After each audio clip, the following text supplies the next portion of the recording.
Sumamos también desde el análisis internacional de la Universidad del Desarrollo, analista internacional de la Universidad del Desarrollo, Guido Larsson, para ir comentando esto. Guido, muy buenos días, gracias por acompañarnos. Hernán, déjame volver un segundo con Hernán, ¿no? Lo decía Sofía, de esta preparación, estamos viendo esta imagen. ¿Qué es lo que se comentaba días anteriores? Porque también estábamos con negociaciones entre tres partes. Hasta ayer incluso. Hasta ayer, y con Estados Unidos e Irán, y también los llamados desde el presidente Donald Trump, que generaban una idea de que esto se veía venir. Tú lo decías muy bien, pero ¿cuál era el comentario días antes, durante la semana, por ejemplo, de esta situación? Mira,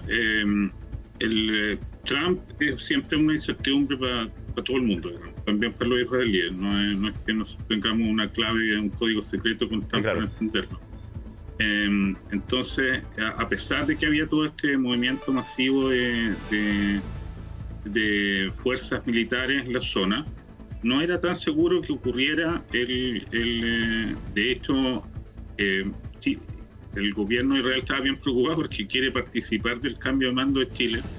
Le interesa mucho ir a lo que va a ocurrir en Chile, quieren mucho restablecer relaciones. Y esta cosa de que la guerra estaba ahí, como que nadie sabía si iban a poder ir o no, porque no era tan claro. Entonces, la verdad es que la mayoría de la gente pensaba que iba a tomar un par de semanas más, no que iba a ser hoy.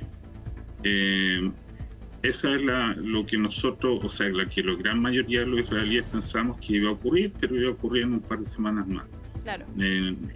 No hoy, justo hoy. Ahora, lo que sí es como una tradición que los iraníes no atacan en Shabbat, que el día viernes, eso como que son constantes en eso. También los de Yemen también como entienden que el mejor día para atacar a Israel es el día de descanso. Y así que dijimos, si van a atacar, en Shabbat.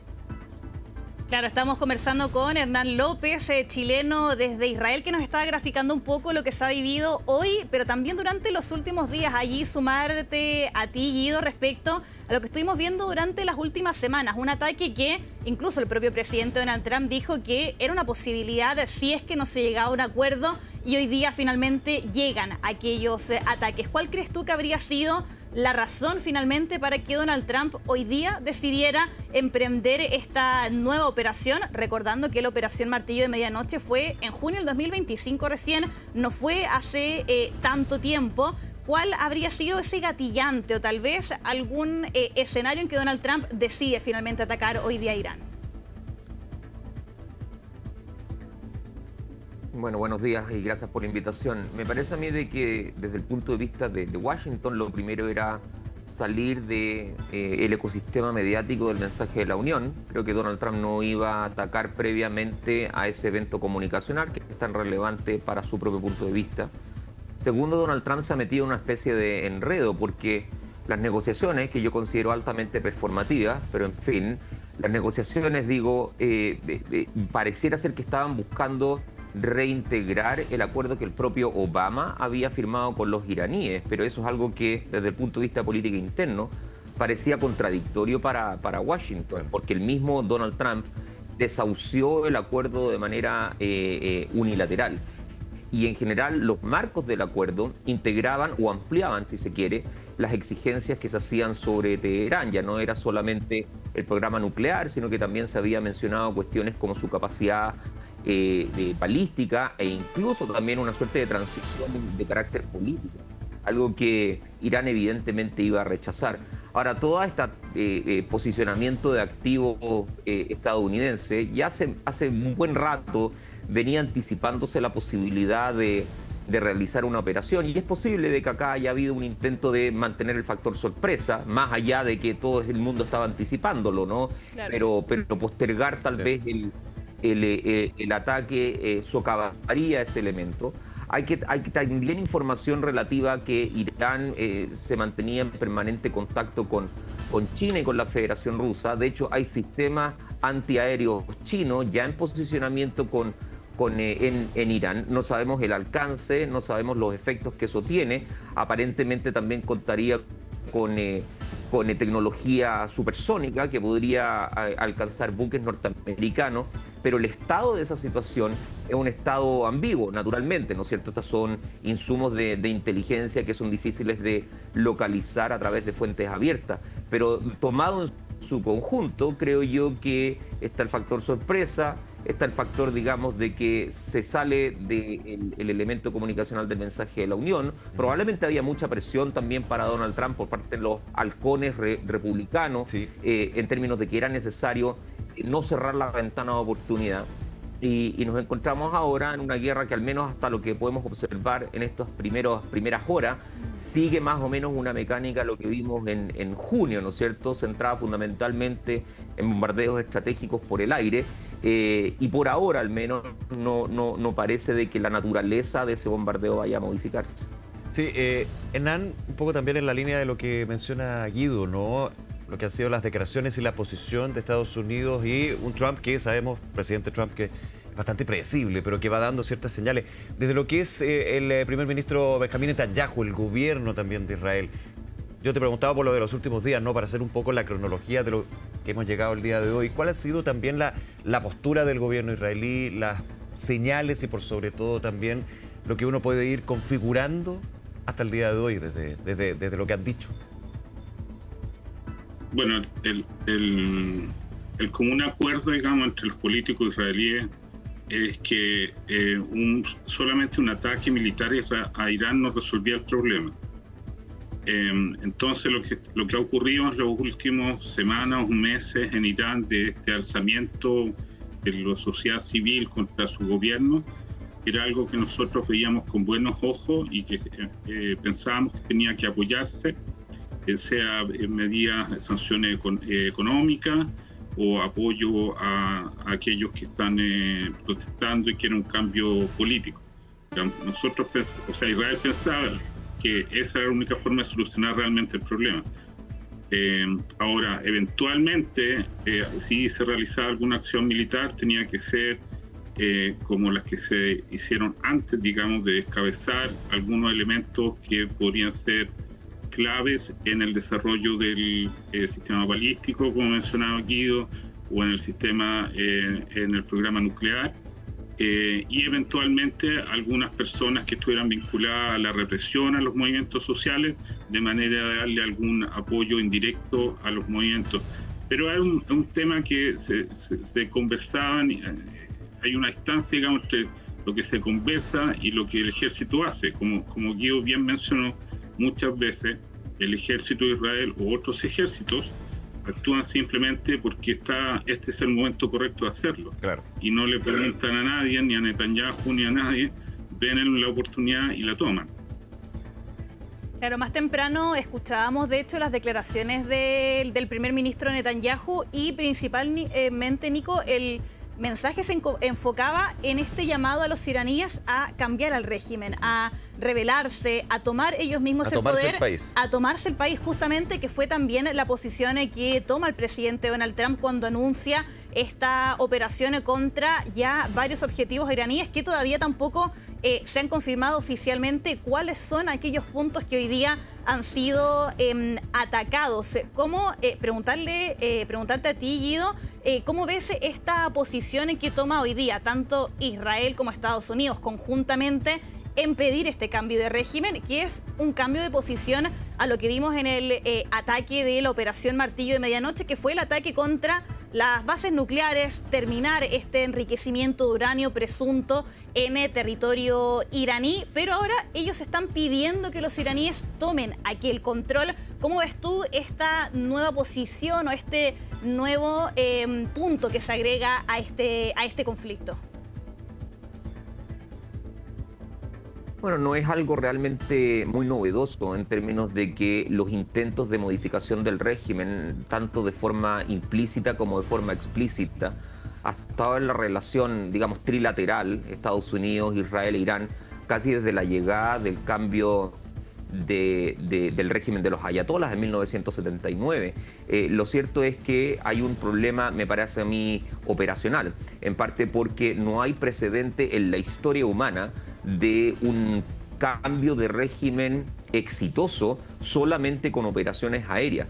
Uno encuentra modelos donde se combina operaciones aéreas con invasión terrestre, estoy pensando por ejemplo en el Irak del 2003, o bien operaciones aéreas con apoyo de insurgencia interna, estoy pensando por ejemplo en Siria a partir del 2011, hubo operaciones especiales como las que ocurrió en Libia de Gaddafi, pero no hay precedente de que una operación aérea termine con el régimen, porque acá hay un par de cosas que hay que considerar. Lo primero es que aún con la muerte de Jamenei no se garantiza el colapso del régimen, porque de acuerdo al menos información de prensa de Medio Oriente, ya se encuentran en pie los 5 próximos sucesores. Entonces claro, ya hay una línea establecida en términos políticos, porque obviamente el régimen de Irán entiende de que es una probabilidad la posibilidad de que uno de sus liderazgos muera. Y hemos observado intentos de descabezamiento de personeros importantes en el ámbito de las Fuerzas Armadas, sin que aquello suponga, por ejemplo, la fractura o la fisura interna de elementos importantes de Irán como la Guardia Revolucionaria. Ustedes probablemente recordarán el asesinato del general Soleimani en el mandato del propio Donald Trump, que tampoco provocó ese elemento. Entonces, probablemente la ventana se perdió, la ventana probablemente emergió entre el 28 de diciembre del año pasado, que es cuando se generan las protestas, y aproximadamente el 14 de enero de este año, y yo veo ahí que entonces si no hay, y con eso termino, perdón, yo veo ahí que si no hay una ampliación de las operaciones, donde no solamente estamos hablando de bombardeos aéreos, entonces la posibilidad de que el régimen colapse es realmente muy baja. Sí, claro, estamos con Guido Larsson, Hernán López también en contacto. Hernán, te hago la pregunta, no sé si esas son un audio nuestro o son las sirenas que suenan a esta hora ya en Israel. No, creo que es uno de ustedes, porque no recibieron... Ya, prefería preguntar evidentemente. Un poco en la línea también de lo que decía Guido, lo que hemos comentado, también la actualización que ha dado Sofía, ¿no? Enriquecimiento de uranio, las negociaciones, pero también la mirada disuasiva, comentábamos durante la semana aquí en TVN, lo que era la llegada de ya una gran señal en términos de Estados Unidos en el lugar, en la región, el USS Gerald Ford. Cómo también se iba tomando desde Israel lo que eran estas señales bastante más concretas en términos no solamente disuasivos, sino de poder militar. Bueno, la administración Trump ha sido diferente a todas las administraciones que por lo menos a mí me ha tocado conocer acá en Israel, en términos de que su nivel de control de la situación política es muy diferente. Por ejemplo, hoy día hay una base militar dentro de Israel, que es una cosa que yo nunca había visto, digamos, soldados norteamericanos y británicos que se administran solos sin preguntarle nada a nadie, es algo que es nuevo acá. Yeah. Entonces, ellos mantienen una supervisión muy estricta sobre todos los elementos que hay, no solo en Israel, sino en todos los países que están siendo en este momento atacados. O sea, no por casualidad están atacados en Bahrein, en Qatar o en Arabia Saudita. Su comportamiento es muy diferente. Ahora, respecto a lo que mencionaba Guido, que otra vez me parece absolutamente correcto, que no basta con una intervención aérea, pero por el otro lado, Irán está constituido por muchos grupos. Irán, como gran parte de los países del Medio Oriente, es una construcción política que no tiene que ver tanto con la homogeneidad étnica del país. Entonces, si tú haces un pequeño ejercicio de apoyar ciertas zonas o ciertos líderes, eventualmente podrías generar una dinámica nueva. Pero totalmente correcto lo que dice Guido, no basta con una opción militar, son los iraníes ellos mismos los que tienen que buscar un nuevo modelo. Ahora, hay de todas maneras por lo menos un tercio o la mitad del país que son gente laica, que muy occidental, muy en la línea de lo que tú, yo o Guido podría pensar que debe ser una democracia. Y a esa gente hay que darle la oportunidad de expresarse. Esa es la opinión de nosotros, los israelíes. Nosotros hemos recibido muchas veces a la familia de Reza Pahlavi, que obviamente no es una gran solución, pero es el único líder que nosotros vemos como más representativo de los iraníes hasta el momento. en la espera siempre de que ellos surjan nuevos líderes democráticos y más modernos que lleven a Irán a ser lo que siempre fue, digamos, un amigo de Israel y no un enemigo de Israel. Sí, Hernán, y paso con Guido, ¿no? Guido, desde la mirada global, ¿es posible eso? ¿Hay un camino hacia lo que decía justamente Hernán, que es la clave aquí en esta discusión? Bueno, en el análisis global siempre uno puede considerar un escenario donde este tipo de operaciones lleven a encontrar oportunidades por parte de organizaciones internas al interior de Irán. En general, el modelo de fractura vía línea étnica es uno que ha sido, de hecho, estudiado. Como bien se dice, Irán es un país multiétnico y ha habido algunos intentos, no muy significativos, pero han habido algunos que han traído como consecuencia el objetivo de tratar de generar zonas, digamos, semiautónomas o incluso zonas que busquen cierto separatismo. Ahí el problema es que obviamente esto conecta con cálculos geoestratégicos más amplios. Entonces, por poner un caso, Irán tiene una población significativa de carácter kurda y ya sabemos de que el tema kurdo es un tema que toca la sensibilidad turca y para Turquía no es para nada, digamos, no sería para nada positivo de que haya un intento de separatismo kurdo empezando a desarrollarse al interior de Irán, lo que le entrega entonces incentivos para actuar no coordinadamente, pero sí en torno a un cierto objetivo común. Entonces el problema es realmente muy complicado porque tenemos variabilidad étnica, tenemos un país que tiene 92 millones de habitantes, esto no es Irak, esto no es Yemen, esto no es el Líbano, estamos hablando de un escenario completamente distinto y en algo que probablemente ya ha sido discutido, hay un elemento de orden geopolítica muy relevante por la relación con el Estrecho de Hormuz, por el poderío, digamos, de commodity que tiene Irán, por la relevancia que esos commodities tienen para el mercado asiático, particularmente para China, etcétera. Entonces, creo que es un escenario que requiere de análisis de segundo y tercer orden, porque es en esa beta donde eventualmente podemos encontrar los impactos futuros. Claro, te quería preguntar, Guido, respecto a este escenario que se abre, podríamos decir, con la posición de Estados Unidos a que los iraníes tomen el control, tomen el poder de este país. Pero, claro, aquí muchos dicen que no basta, lo decías tú también, no basta con una simple, por decirlo de alguna forma, operación aérea. Estados Unidos, el presidente Donald Trump hoy día, está dispuesto a, por ejemplo, enviar a estas tropas estadounidenses a terreno iraní, o eso podríamos descartarlo en un escenario hipotético. No, yo creo que por ahora Donald Trump no tiene interés de entrar en una invasión. Está todavía fresco los fracasos en Afganistán y en alguna medida también en Irak. Como dije, nadie realmente tiene claro qué es lo que implica una operación terrestre, simplemente los números. No hay, de hecho, la cantidad de tropas necesarias para realizar una operación que tenga cierta garantía de éxito, si por éxito entendemos una operación de cambio de régimen. Y por otro lado, creo yo que tampoco es del todo claro exactamente qué es lo que ocurre con una supuesta oposición interna a Irán. No hay que olvidar de que ataques de este tipo tienden a tener un efecto de homogenización.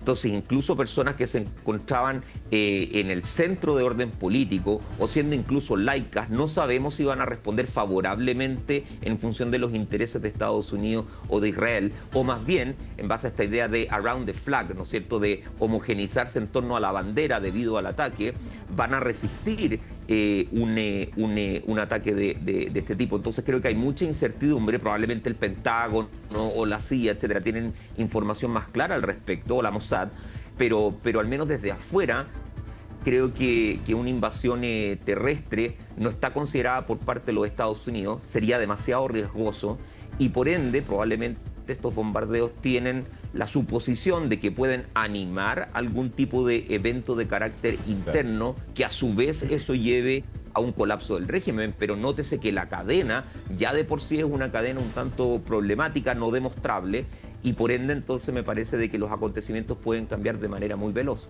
Van cambiando también las informaciones que se van entregando. Guido Larsson, Hernán López desde Israel, muchísimas gracias por acompañarnos, por esta conversación y también ir analizando, Guido, desde tu mirada, y también Hernán, de lo que se está viviendo en Israel tras estos acontecimientos. Muchísimas gracias a los dos. Gracias. Gracias a ustedes. Que estén muy bien, que tengan un buen día. Gracias a ustedes.